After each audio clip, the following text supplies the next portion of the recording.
Seeing as we're stuck for parts and materials for the rest of our jobs, I thought I'd jump onto this 90 and have a look at these windows. The customer was complaining that they don't shut right, and quite rightly so. Look at this. I don't know if you can see at the top. Can you see how... Wait a minute, let's zoom in there. There. You can see at the top there's such a gap, you know, and the window is damned awful. I hope you can get that impression. I don't know. Let me move the camera a bit and I'll show you from a different angle. Perhaps here you can see now how far the door top stuck out. It's terrible, isn't it? So I did a bit of a play around last night and I think I found the answer. Let's show you. This is a NAS spec, or North American spec, Defender 90. The unusual thing about the Defender 90 was it was sort of made to be a hard top, soft top type of idea with removable door tops. This is a 1994, but by 1994 most rest of the world vehicles had solid doors or something like it. Military doors were still split, but they kept this idea for the NAS spec. Now, I can't remember what the original NAS spec doors tops were like, but these are not original ones. These are Rocky Mountain ones. Now, if you look very carefully, you'll see they're split. They just look like a regular old Series 2A, Series 3 type door top, because they were sort of universal. They'd fit on the 90s and the Series trucks.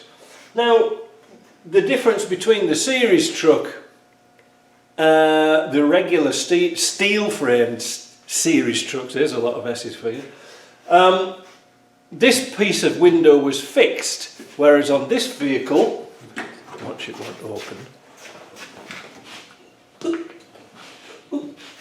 it partially opens. Actually no, it really fully opens, but it's so damn stiff that it won't open. So the difference being is, as well, Land Rover produced their own door tops that had a split window like this going diagonally, so it was parallel to this bit. Now that was really popular on the early series, very popular, should I say, on the early Defenders and on the military trucks. But it never really caught on with the civilian stuff on the later Defenders. So should we say on the 110s and 90s, I had the split door tops, but on the Defenders it went more onto solid doors. Now, what is the problem with this door? Well, we saw that the door top's sticking out. I've got to replace the handle as well. If you can see here, the door is almost straight. Now I'm just going to do a little insert here and show you my truck, and you can see that the door is almost kicked over. So this is a regular door. Notice it comes up straight here and then it kicks in towards the top. Notice that little angle here. See? Very important. Now, let's go and have a look and see how we corrected it.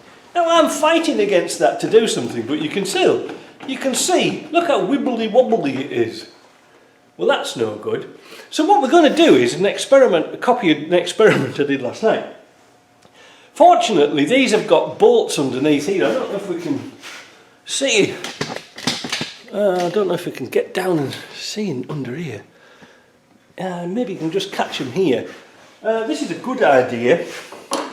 They've got knurled-headed bolts on, and you can actually, with a screwdriver, take a couple of turns with a spanner screwdriver. It's too early in the morning. And take them off, and they've got those nice stainless steel tube nuts. So I'm going to take those off, and we'll have a look at the rubber seal, because I think this is the problem. The current owner had put this extra door seal round the edge of the door to try and make it seal. We don't need that.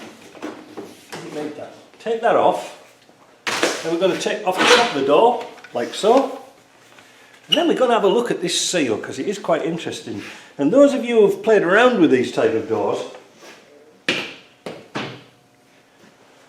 will not be familiar with that profile of seal. See what I mean? Now the idea is this. It's got a cutout here and a hole here. This is where the stud goes through to the bottom door. But here is a hole to let water get out. And the idea is it's raised. There's a channel here and then water can get out and down there. Never does it? It always goes on the bloody floor. So let's have a look at the bottom of the door. Well, if you bottom of the window, I'm doing these videos too early. You can see here is the drain hole for the windows, because obviously rain and God knows what's going to come down here and settle, so it's got to go somewhere. So they've put a drain here. This is a breather hole for when they've been welding up the frame, so ignore that, that does nothing. But look, as I lift up the door, you'll see that there's I keep calling it a door. The only other breather hole, the other drain hole's here. There's nothing in the middle. So why put a channel in there? Doesn't need it, does it? So as part of my experiment last night, I did this. I just bolted it straight on without the seal.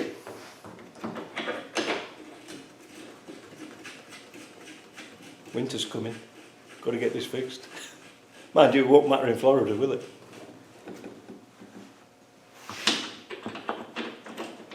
I like these tube nuts. I copied this same idea on my truck, so you can take the top off. Not that you ever do. Right, let's give them a spin up. I can't be bothered editing this too much. Right, let's give them a spin up with a spanner. Nip them up.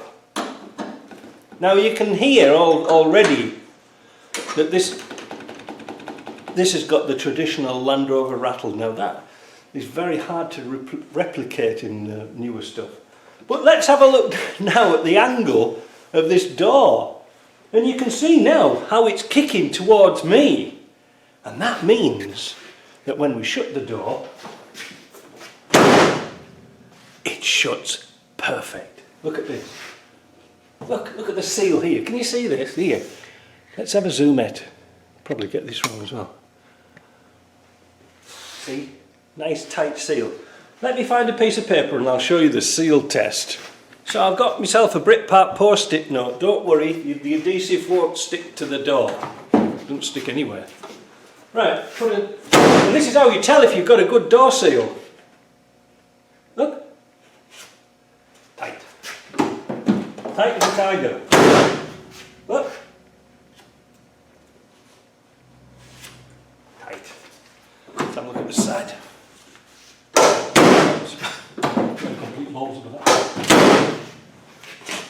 Again, nice and tight. Probably didn't see that. Let's do it again. Right, so it's going to take some editing, isn't it? There, you see that?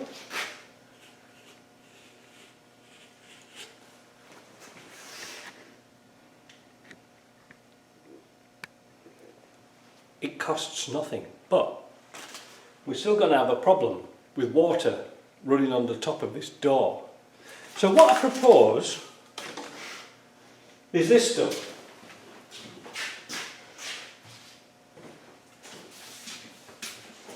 I'm going to use this as a seal, but not this, if you see what I mean. A, it's white, I don't like it, and this is 25 millimeters. I'm looking for something like 30 millimeters. I've seen some. I'm going to order it up this morning. But this is very thin, as you can see, and what I intend to do is just cut a little slot in here, and this closed cell foam will compress to make a watertight seal and allow the water to go out, but it'll pull down evenly across the top of that door and allow it to rock around. If you see, rock around the clock if you wish. But it just goes to show you that these things do work, but sometimes they get a bit excited by putting sort of fancy seals on when I'm not tripping over it. And you see how sophisticated that is? It doesn't need to be. I thought about modifying this sail, but I couldn't see the point really. But anyway, I'll come back to this in a later video when I got the sail, because I've got to order it. Might take a little while to get here. But I just wanted to give you an update on what's happening with this door. So I'm going to do the same with the other side, and hopefully we don't have to do any further modifications to this. Now, as I say, the door is rattling a bit, but where you get the new rubbers from, Lord only knows, I don't know. But at least it's not flapping about and it's not letting the water in at the top, because whoever made this fiberglass top obviously hadn't driven this in the rain, because they put a gutter on here where there's no window, and where there is a window there is no gutter, it's flat as a pancake. Anyway, hope you enjoyed that. Just a bit of messing about for the early morning before we get started, and I'll come back to this in another video and show you the results with a hose pipe. Alright, bye.